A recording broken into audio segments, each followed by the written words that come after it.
Hey guys, Kyle the Death Knight of Anime here, bringing you my review for Fire Force Season 2, Episode 4. So, the first thing that jumped out about this episode to me is the opening scene of the episode and how they actually kind of, honestly, there's a lot about this episode that they kind of extended and added to. But in that opening scene specifically, I like how they extended it in certain places compared to the manga, showing more of the panic among the citizens as well as showing a little more of like Company 8's efforts in trying to contain the situation. And I always like little touches like that just to like reinforce like the dread of the situation for the average person and the few small added moments that we got of of Company 8's perspective on this also help to kind of reinforce just how out of control the situation has gotten and how just completely like just how everything has basically gone to shit. It just kind of reinforces that this is pretty much like this isn't even like a regular mission anymore. This has become basically a battlefield in order to contain the infernals and just stop the White-Clad in general. Um, Also, one small little thing worth mentioning in this episode as well is Hinawa's line about killing an infernal without the prayer, and some might see this as like dumb or just inconsequential, like just kind of worry about like saving people, and I kind of agree with that, but I think it does show that it doesn't matter the circumstances or what we may think of it. Company 8 still does hold true to their mantra of respecting the dead, even if they aren't performing an actual exorcism, or it's one of those things where they pretty much still pretty much hold on to that belief because it's the only thing that pretty much that keeps them going. It's the only thing that makes them believe that one day they pretty much they can make a difference with this. So yeah, it's a weird thing to focus on, but I think it works well with this episode, with just as a reminder just how noble that Company 8 is, and how much they from stick to their mantra and their beliefs about a bit about going about this. And although that is a mantra for anyone, I think although that is a mantra for all the companies, I think Company 8 takes it a little. I think at this point we can assume Company 8 takes it a lot more personally, honestly. Um, and now, one major thing I want to talk about with this episode is the aspect of teamwork that was built upon, which is something that's like always emphasized in Fire Force. That basically that teamwork is the driving force, and basically how they overcome these situations with but with basically all of the allies with all the allies of the Fire Force and just all the reinforcements in general arriving in order to back them up. Um, it shows us that for as strong as Company 8 is, they alone can't defeat the White-Clad. They need as many people as possible in order to gain a proper victory against them. And even then, that's not really a guarantee unless it's a very coordinated effort. Like Obi, ever since he had his conversation with the chief, Obi knew which is why he very strategically and very thoroughly chose which companies and which individual allies would basically be best help the situation, and showing how just in season 1 alone the effect Company 8 has already had on the dynamics within the Fire Force companies. It just shows that that Company 8 does have allies that they can depend on, in and of course in this and again in this case they are like the allies aren't just there aren't and the allies themselves, again, they aren't just there in order to push forward some kind of friendship message. These allies are needed in order to continuously survive against the infernal attacks. Like they this coordination among among the Fire Force companies in this episode, this is a necessity in order to continue in order to continue the fight, and in order to make sure that honestly that one day the White-Clad will be defeated. Like that's the one difference right now that needs to.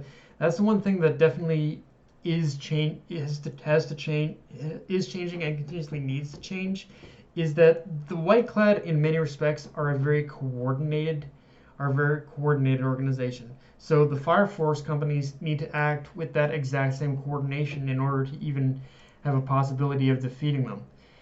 And in some ways, I feel this episode was a wake-up call for Shinra, not just on the front of needing to basically depend on allies and whatnot, but in some ways as well, the idea that even though Shinra wants to be a hero, he wants to make sure that he saves everyone. These past couple episodes have really has really presented the roadblock for Shinra, and the idea that you can't necessarily save everyone, at least not with 100% success. Because, as I said in the previous episodes, Inca has now drawn her own battle line in this episode and say, I don't care about either of you fuckers. I just want to do my own thing again. I just want to do my own thing again. In some ways, brilliantly playing off Alfred's speech from The Dark Knight about how some people aren't looking for help. They're not looking for pity. They're not looking for anything. Some people just want to watch the world burn. And Inca Inca is not only one of these people, but because of her powers, does very much take it to a literal level. Like Inca has grown honestly power hungry in some respect. Honestly, she's become drunk on her own power, and when you mix that with her backstory, it creates a pyromaniac effect. And Inca she just wants to pretty much, I guess you could say that in some ways she just wants to live her own life, but at the same time, because of this fight over her, it's actually pushed her further into that sense of I just want to watch the world burn, I want to do my own shit kind of thing. Of course, with her being like somewhat successfully taken captive in this episode by the White-Clad, we pretty much know the direction this is going to go. She's more than likely going to be a White-Clad member the next time we see her. And yeah, that in itself is a dangerous concept of just someone like Inca being a member of the White-Clad. Like, it's kind of dark, honestly. And one of the big reveals about this episode is we get introduced to a horned demon. And with that introduction, it more or less opens up the floodgates for what happens when a human who has an Adola burst, or the potential to awaken it, gets turned into an infernal. The infernal itself is when met with certain conditions, the person transforms into will become a more evolved version of just your standard infernal, and become a more how put it best, they basically become a powerful demon, at least compared to your standard infernal. And this really escalates the conflict with the White-Clad in a way where if the White-Clad keep going at the pace they're going and at creating these infernals, then it won't take long before they have an entire army of these like evolved infernals, demons, whatever you want to call them. Like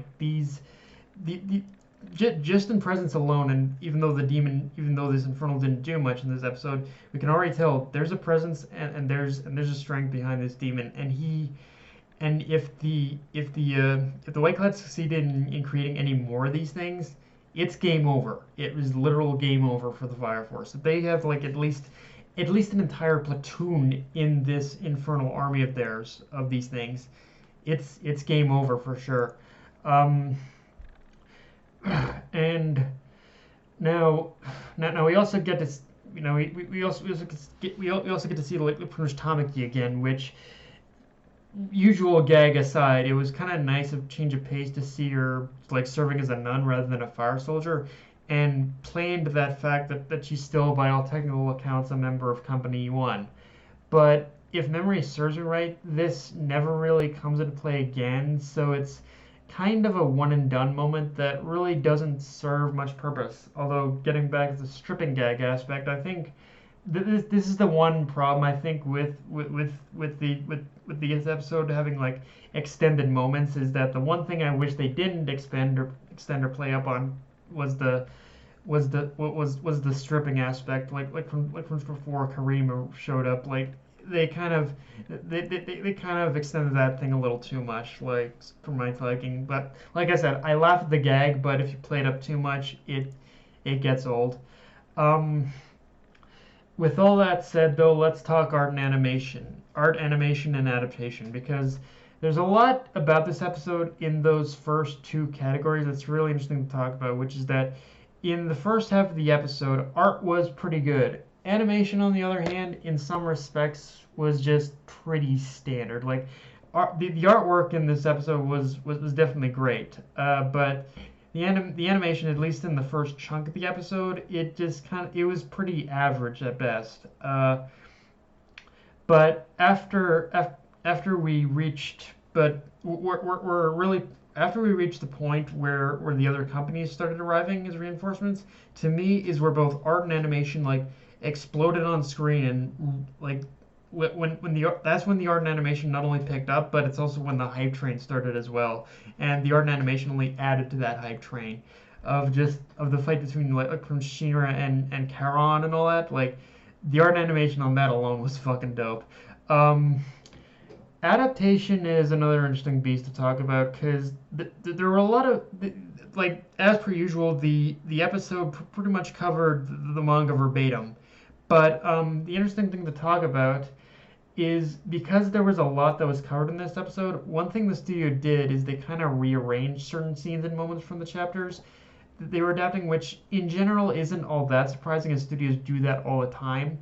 But I think just in the way the episode was edited together, it did feel like it was jumping from place to place without giving us much time to breathe. And in general, I think that's the biggest problem with this arc is that it's not is that I think comparable to the manga, there are less moments where we can just breathe and take in a moment. But it's it again, I think that's on some ways the problem I might have had with the manga of this as well. But yeah, guys, that's all I got for this review. If you enjoyed the video, like, comment, subscribe. I'm on Twitter, Facebook, and let's do Crunchyroll. Dead Knight of Anime, signing off.